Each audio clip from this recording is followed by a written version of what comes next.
और जोहार झारखंड देख रहे हैं आप। मैं हूं शुभम मिश्रा आपके साथ। चलिए करते हैं बुलेटिन की शुरुआत। और झारखंड विधानसभा में राज्यपाल के अभिभाषण पर चर्चा का जवाब देते हुए मुख्यमंत्री हेमंत सोरेन एक बार फिर विपक्ष पर जमकर बरसे। उन्होंने घपले और घोटालों के लिए बीजेपी की पिछली सरकारों को दोषी ठहराते हुए झारखंड के पिछड़ेपन के लिए भी विपक्ष को ही जिम्मेदार ठहरा दिया। क्यों पीछे चला गया, मैं इनसे पूछना चाहता हूं। आप में कौन सी ऐसी कमी रह गई कि ये राज्य देश का सबसे पिछड़ा राज्य रह गया? क्या आपके ऊपर वालों ने ज्ञान नहीं दिया आप लोगों को कि क्या सिर्फ इस राज्य को चारागाह बनाने के लिए आप लोग को यहां बैठाया गया था? पूजा सिंघल कौन है? मुख्यमंत्री जी बोल रहे हैं। सिंघल इस राज्य के सवाल का जवाब दे जेल में, बेल में, जेल में नहीं बेल में। और अध्यक्ष महोदय, मनरेगा घोटाला इन्हीं के सरकार के कार्यकाल का। अध्यक्ष महोदय, चार्जशीट फाइल होता है, चार्जशीट फाइल में एक भी माइंस का जिक्र नहीं होता है। अब यहां पर हमारे एक सदस्य बैठे हैं विपक्ष के, लंबोदर महतो जी, और ये इनका कहना है मैं दल से उधर हूं लेकिन दिल से इधर हूं।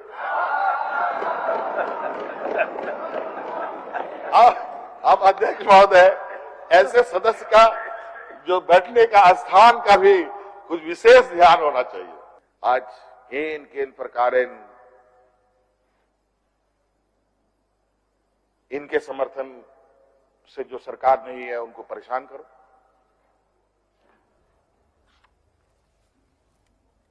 ये लोग शुरू से, जिस दिन से सरकार बनी है तब से तो सरकार गिराने पे लगे हैं।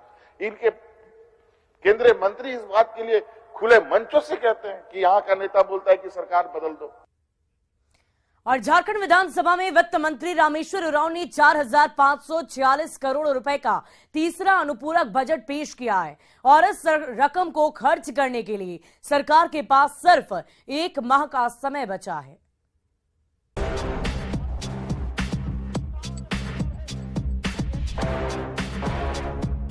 चालू वित्तीय वर्ष समाप्त होने में अब मुश्किल से 1 महीने बचे हैं। इस बीच वित्त मंत्री रामेश्वर उरांव ने 4,546 करोड़ रुपए का भारी भरकम तीसरा अनुपूरक बजट पेश करके सबको चौंका दिया।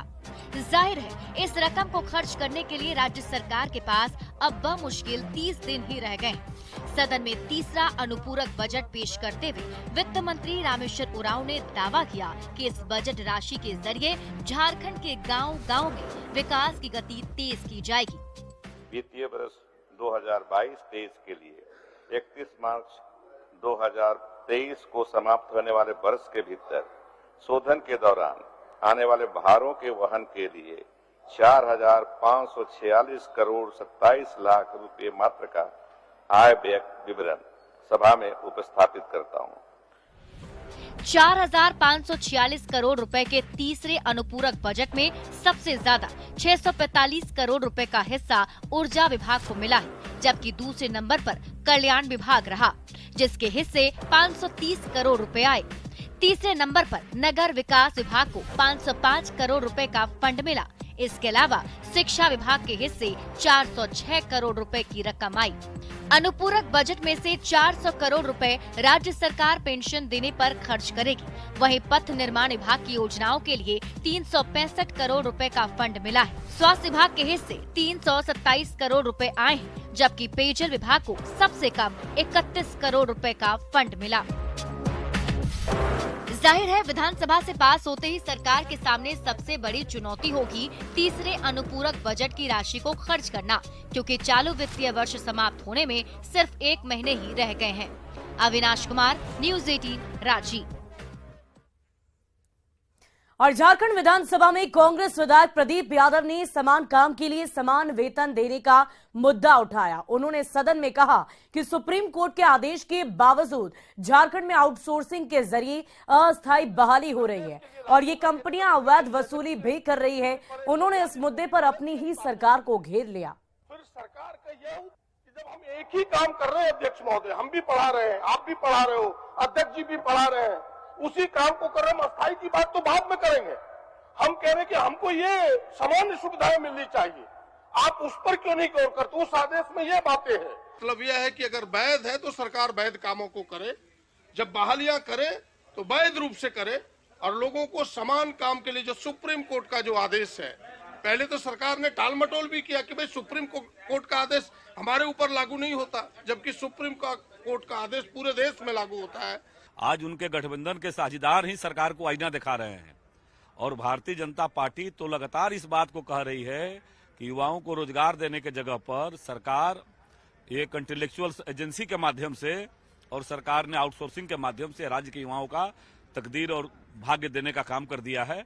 संभव है कि नौकरी लेने के लिए लोग कुछ एकमुश्त पैसा दे रहे हों, एक बार 38,000 दे देंगे तो हमको कई महीनों तक, साल 2 साल तक 8,000 मिलता रहेगा। ये लोग जरूर सोचते होंगे, पर मुझे ऐसी कोई जानकारी नहीं है। प्रदीप जी कह रहे हैं तो उनकी बात को गंभीरता से लेना चाहिए, क्योंकि सरकार के समर्थक लोगों में से, प्रचंड समर्थक लोगों में से प्रदीप जी। और झारखंड विधानसभा में कुत्तों के आतंक और वैक्सीनेशन पर लंबी बहस हुई है। बीजेपी विधायक बिरंची नारायण ने आवारा कुत्तों को पकड़ने के लिए नागालैंड से लोगों को बुलाने की अपील कर डाली और इस पर कांग्रेस विधायक शिल्पी नेहा तिर्की ने कड़ी आपत्ति जताई और कहा कि बीजेपी बार बार आदिवासियों का अपमान करती है। महोदय, सरकार को एक सुझाव देता हूं महोदय, अगर सरकार को लगता है इनके संसाधन मुहैया कराने में दिक्कत है तो नागालैंड से लोगों को बुला नहीं महोदय, समाधान हो जाएगा महोदय। क्या आप जवाब तो दीजिए, कम से कम गठन कर देंगे, घोषणा तो करिए। अध्यक्ष महोदय, आज बहुत गंभीर मामला हुआ इस सदन में, जिससे मैं तो साथ ही साथ मुझे लगता है मेरे अन्य सहयोगी गण भी आज बहुत ही नाराज होंगे। जिस बात को हमारे माननीय विधायक बिरंची नारायण जी ने उठाया, उन्होंने ये कहा कि अगर झारखंड में व्यवस्था नहीं है तो कुत्तों को हटाने के लिए नागालैंड के लोगों को बुला लिया जाए। अध्यक्ष महोदय, इनको मालूम होगा कि नागालैंड में 90% लोग जनजाति लोग हैं। अध्यक्ष महोदय, इनको मालूम होगा कि नागालैंड में 90% लोग जनजाति है। ये इनका असली चेहरा है आदिवासियों के प्रति। अध्यक्ष महोदय, और धनबाद के रेलवे स्टेशन रोड पर फुटपाथ दुकानदारों की दुकानों को रेलवे ने ध्वस्त कर दिया है। साथ ही 83 दुकानों को खाली करने का नोटिस जारी कर दिया गया है। इसकी गूंज झारखंड विधानसभा में भी उठी। विधायक राज सिन्हा ने आवाज बुलंद करते हुए कहा कि रेलवे स्टेशन के बाहर की जमीन PWD की है और जबकि रेलवे द्वारा जबरन वहां रह रहे दुकानदारों को हटा दिया गया। होली जैसे त्योहार के वक्त दुकानदारों के सामने रोजी रोटी की समस्या पैदा हो गई है। सैकड़ों दुकानदार जो 25 वर्ष 30 वर्ष से PWD के सड़क पर दुकान पे अपना रोजी रोटी चलाते हैं, अध्यक्ष महोदय, आज होली के समय पुलिस उनके बुलडोजर और डंडे की बल पर पूरा का पूरा और RPF का भी सहयोग अध्यक्ष महोदय रहता है। कहां पर? धनबाद स्टेशन के सामने अध्यक्ष महोदय। पूरा अध्यक्ष महोदय, सबसे बड़ी बात तो यह है कि PWD की सड़क है और RPF के लोग आकर के उसको मार करके वहां से हटाते हैं। और रांची के ईडी दफ्तर में suspend chief engineer Virendra Ram से आज भी पूछताछ हुई, जिसमें उनकी अकूत संपत्ति का जरिया जानने की कोशिश की गई। साथ ही उनका साथ देने वाले भ्रष्ट नेता और अफसरों के बारे में पूछताछ हुई है। और अधिक जानकारी दे रहे हैं न्यूज 18 संवाददाता ओम प्रकाश। ग्रामीण विकास विभाग के चीफ इंजीनियर वीरेंद्र राम को ईडी ने दूसरी बार रिमांड पर लिया है और आज फिर एक बार कहा जाए तो उनसे पूछताछ का सिलसिला जो है ईडी के दफ्तर में चालू है। बता दें कि वीरेंद्र राम के पास अकूत संपत्ति की जानकारी ईडी को मिली थी, जिसके बाद उन्हें गिरफ्तार किया गया। गिरफ्तार किए जाने के बाद ईडी के द्वारा उन्हें 5 दिनों की रिमांड पर लिया गया था और फिर जब वो रिमांड अवधि समाप्त हुई तो मामले में और पूछताछ करने को लेकर ईडी के द्वारा 4 दिनों का और रिमांड मांगा गया, जिसके बाद आज से वो रिमांड अवधि शुरू हुई है।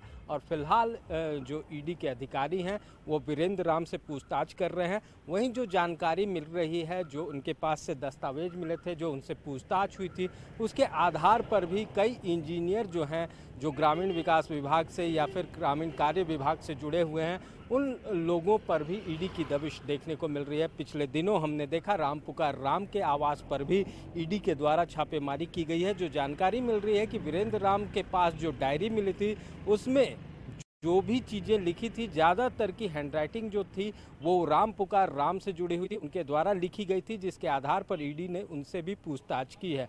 मामले में कई अहम खुलासे जो हैं वो ईडी को भी मिल रहे हैं। इसमें कई लोग, खास तौर से अगर बात की जाए तो ब्यूरोक्रेसी के साथ साथ कई नेताओं के नाम भी जो हैं वो सामने आ रहे हैं। अब देखना होगा कि ईडी की दबिश आने वाले दिनों में और कितनी इस फहरिस्त में बढ़ पाती है।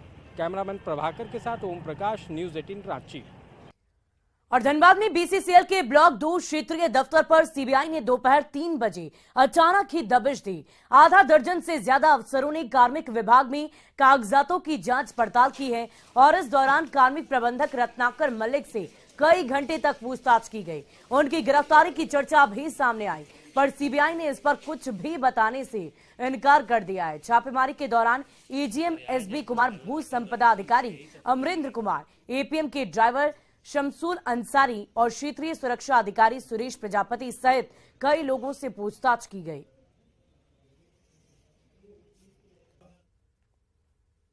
और झारखंड में चिकित्सकों के एक दिन के कार्य बहिष्कार से मरीजों की जान आफत में आ गई है। रांची के रिम्स के साथ साथ सभी सरकारी और निजी अस्पतालों में परेशान मरीज भटकते रहे।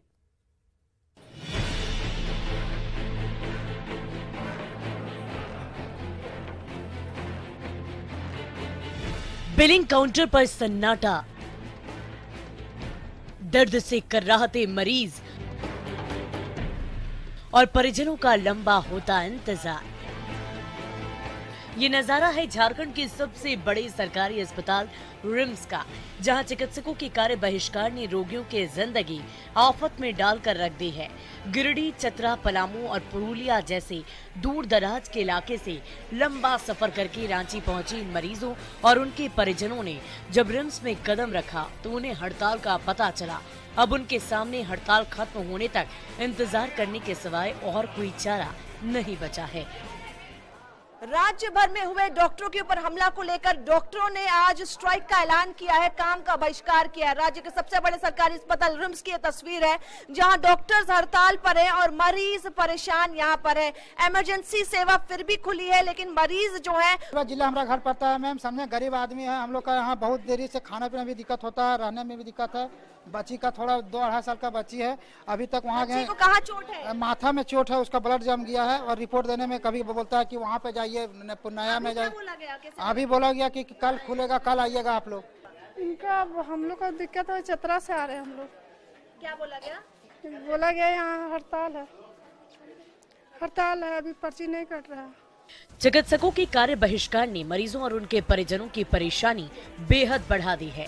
इलाज के लिए वो एक काउंटर से दूसरे काउंटर और दूसरे काउंटर से तीसरे काउंटर तक दौड़ भाग रहे हैं, पर डॉक्टर अपनी मांगों पर अड़े रहे। डीए, रिम्स, आईएमए और झांसा कभी भी नहीं चाहती है कि मरीज के अहित में कोई काम हो, मगर यहाँ पे हम डॉक्टर्स विवश इसलिए हो गए क्योंकि विगत 15 दिनों में इतनी सारी डॉक्टर्स के साथ में दुर्भाग्यपूर्ण घटनाएं घटी हैं, जिसको कि हम लोग अभी भी बहुत ज़्यादा ही निंदा कह सकते हैं उस चीज़ को। देखिए, थोड़ी परेशानी होगी, इस बात का हमें बहुत ही खेद है और हमने अपने पत्र में भी पहले लिखा है कि जनता से हम इसके लिए माफ़ी मांगते हैं कि हमें ऐसा मजबूरन करना। इलाज छोड़कर कार्य बहिष्कार पर डटे डॉक्टरों ने मेडिकल प्रोटेक्शन एक्ट और क्लिनिकल एस्टैब्लिशमेंट एक्ट लागू करने के साथ ही बायोमेट्रिक अटेंडेंस से मुक्ति और डॉक्टर की प्रताड़ना पर रोक लगाने की मांग की है।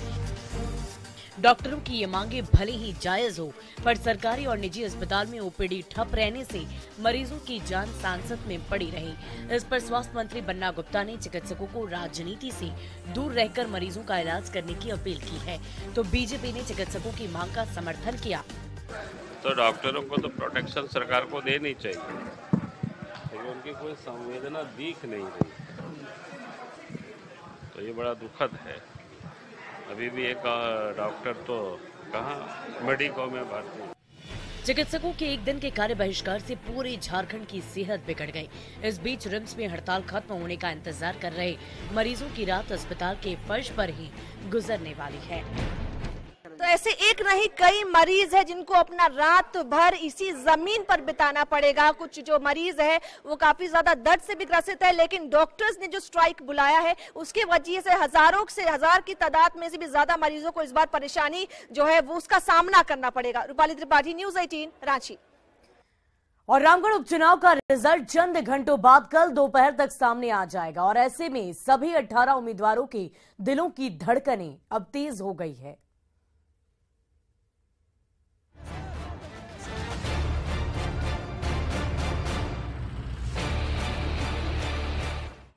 वो घड़ी आ गई है जिसका इंतजार रामगढ़ की जनता बेसब्री के साथ कर रही है। रामगढ़ कॉलेज में बने इसी काउंटिंग सेंटर में 11 राउंड की मतगणना पूरी होती ही 18 दावेदारों की किस्मत का फैसला सामने आ जाएगा। रुझानों में मुख्य मुकाबला कांग्रेस प्रत्याशी बजरंग महतो और आजसू उम्मीदवार सुनीता चौधरी के बीच माना जा रहा है, लेकिन इतना तो तय है कि जिसे जीत मिलेगी उसकी होली रंगीन होगी, पर जिसे मात मिलेगी उसका त्योहार बेरंग होना तय है।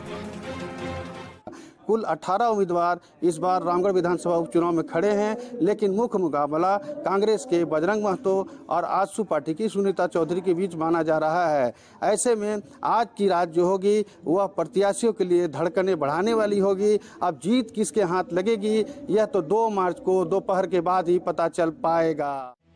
रामगढ़ के 405 बूथों पर 28 फरवरी को करीब 68% वोटिंग हुई थी और ऐसे में ईवीएम में दर्ज रामगढ़ के 2,28,000 मतदाताओं का फैसला सामने आने में अब चंद घंटे ही बचे हुए हैं। इसके लिए रामगढ़ जिला प्रशासन ने कमर कस दी है। रामगढ़ कॉलेज के काउंटिंग सेंटर पर सुरक्षा के चाक चौबंद इंतजाम किए गए हैं। यहाँ मतगणना के लिए 40 टेबल लगाए गए हैं, जहाँ ड्यूटी पर 150 कर्मचारी तैनात हैं। साथ ही काउंटिंग सेंटर के 100 मीटर के दायरे में धारा 144 लागू की गई है। उन सब के लिए 40 टेबल्स बनाए गए हैं और एक्सपेक्टेड है कि 11 राउंड में हमारा इलेक्शन का जो काउंटिंग का प्रोसेस है वो पूरा कंप्लीट होगा। इसके लिए 150 काउंटिंग पर्सनल्स का डिप्यूटेशन किया गया है। यहाँ पे पर्याप्त संख्या में पुलिस बल और मजिस्ट्रेट्स का भी डिप्यूटेशन किया गया है। जहाँ तक सुरक्षा की बात है तो पूरा एरिया में हमारा CCTV कवरेज से रहेगा। तो रामगढ़ के चुनावी मैदान में किस्मत आजमा रहे 18 उम्मीदवारों के दिलों की धड़कनें तेज हो गई है, लेकिन जाहिर है कि रामगढ़ की जनता का आशीर्वाद इनमें से किसी एक प्रत्याशी को ही मिलने जा रहा है। जावेद खान, न्यूज 18, रामगढ़। और रांची में होने वाली G20 की मीटिंग में शामिल होने के लिए सिंगापुर और दक्षिण कोरिया के डेलीगेट्स रांची पहुंचे। झारखंड की लोक परंपरा के तहत विदेशी प्रतिनिधियों का गर्मजोशी से स्वागत किया गया। मादर की थाप पर नाचते गाते विदेशी नेता बीजेपी नेताओं के साथ एयरपोर्ट से बाहर आए। और अधिक जानकारी दे रहे हैं न्यूज 18 संवाददाता संजय सिन्हा। एक मौका है इमेज बिल्डिंग का, और रांची की इमेज बिल्डिंग, झारखंड की इमेज बिल्डिंग और देश के आदरणीय प्रधानमंत्री नरेंद्र मोदी जी जो G20 के अध्यक्ष है, एक मौका दिया है और उस मौके को हम गंवाना नहीं चाहते। भगवान बिरसा मुंडा की जन्मभूमि और कर्मभूमि में आज भारत का मान सम्मान प्रधानमंत्री जी ने G20 के माध्यम से बढ़ाने का काम किया है। और उनसे मैंने बातचीत की, उन्हें सिखाया भी है। हम कल मिलेंगे और ये हमारा ट्राइबल एरिया है और ट्राइबल में ये बाजा बजते हैं और इन्हें नृत्य होता है, तो उन्हें अच्छा लगा कि हाँ हम नृत्य करेंगे। और हाथ से हाथ जोड़ करके जब वो झूमने लगे। रांची में होने वाले G20 बैठक को लेकर फॉरेन डेलीगेट्स का रांची एयरपोर्ट पहुंचना शुरू हो गया है और आप देख सकते हैं कि इस समय सिंगापुर और दक्षिण कोरिया के जो डेलीगेट्स पहुंचे हैं, किस तरह रांची में आकर जो कह सकते हैं कि झारखंडी लोक कला संस्कृति जो होती है उसके साथ कदम ताल कर रहे हैं। साथ में देखिए कि जो आशा लकड़ा हैं, रांची नगर निगम की जो मेयर हैं, और उनके साथ जो फॉरेन डेलीगेट्स हैं जो साउथ कोरिया और सिंगापुर से आए हैं, साथ में डिप्टी मेयर भी हैं, कदम ताल कर रहे हैं। एक तरीके से जो आदिवासी जो नृत्य होता है उसके साथ एयरपोर्ट से बाहर निकल रहे हैं। जरा देख सकते हैं कि बीजेपी के कई नेता यहाँ पर जो हैं पहुंचे हुए हैं और यहाँ पर जो डेलीगेट्स आ रहे हैं, तमाम डेलीगेट्स का यहाँ पर स्वागत किया जा रहा है। डेलीगेट्स भी रांची आकर काफ़ी खुश हैं और यहाँ पर देख रहे हैं कि तमाम लोग गेट पर एक तरीके से खड़े होकर सीधे यहाँ से थोड़ी देर में रेडिसन ब्लू की ओर रवाना हो जाएंगे। और जाहिर है कि यहाँ पर जिस तरीके से यहाँ पर स्वागत किया गया, इस स्वागत को देख करके तमाम डेलीगेट जो है अभिभूत हैं और सीधे यहाँ से जो प्रोग्राम है उसके तहत जो है कल जो है 2 मार्च को रेडिसन ब्लू में बैठक होगी। 3 मार्च को पतातू रिसोर्ट में सभी लोग घूमने जाएंगे। लिहाजा की जो शुरुआत है, कहते जो आगाज है, वो बेहतरीन है। कैमरामैन प्रभाकर के साथ संजय कुमार सिन्हा, न्यूज 18 रांची। और गढ़वा में हाथियों का आतंक बढ़ता ही जा रहा है। रंका के खुतुवाताड़ के पास जंगली हाथियों ने शादी से लौट रहे बुजुर्ग को कुचलकर मार डाला। बताया जा रहा है कि बुजुर्ग अपने गांव जा रहे थे और इसी दौरान हाथी ने उन्हें उठाकर पटक दिया। घटनास्थल पर उनकी मौत हो गई और जानकारी मिलने के बाद पुलिस ने पहुंचकर शव को पोस्टमार्टम के लिए भेजा। घटना के बाद परिवार में मातम पसरा हुआ है। वहीं पलामू में उत्पाद विभाग ने होली से पूर्व शराब माफिया के खिलाफ बड़ा अभियान चलाया। पड़वा के मुरमा गांव में भारी मात्रा में अवैध शराब की जब्ती की गई और इस मामले में 3 कारोबारियों को गिरफ्तार कर लिया गया है। दरअसल सस्ते शराब को महंगे बोतलों में रिफिलिंग की जा रही थी। उत्पाद विभाग ने भारी मात्रा में रिफिलिंग करने वाली बोतल, सस्ती शराब और ब्रांडेड कंपनी का रैपर भी बरामद कर लिया। होली के मद्देनजर गुप्त सूचना के आधार पर ग्राम मुरमा और ये पड़वा थाना अंतर्गत एक घर से, जो दुर्गा प्रसाद के घर से बरामद किया गया है और इनके द्वारा रिफिलिंग का काम किया लगभग, और इसके साथ ही भारी मात्रा में लेबल, कॉर्क और होलोग्राम बरामद किया गया है और लगभग 1000 बोतल खाली बोतल भी बरामद। और गिरिडीह में न्यूज 18 पर चली खबर का बड़ा असर देखने को मिला। अवैध पत्थर खनन को लेकर खबर प्रमुखता से चलाई गई थी, जिसके बाद जिला प्रशासन हरकत में आई। डीसी ने डीएमओ के अलावा अन्य अधिकारियों के साथ जिला टास्क फोर्स की बैठक की और इस दौरान डीसी ने पत्थर समेत कोयला, बालू और माइका के अवैध उत्खनन पर लगाम लगाने को लेकर निर्देश दिया। साथ ही खनिजों के अवैध तरीके से ट्रांसपोर्टेशन पर भी अंकुश लगाने का आदेश दिया है।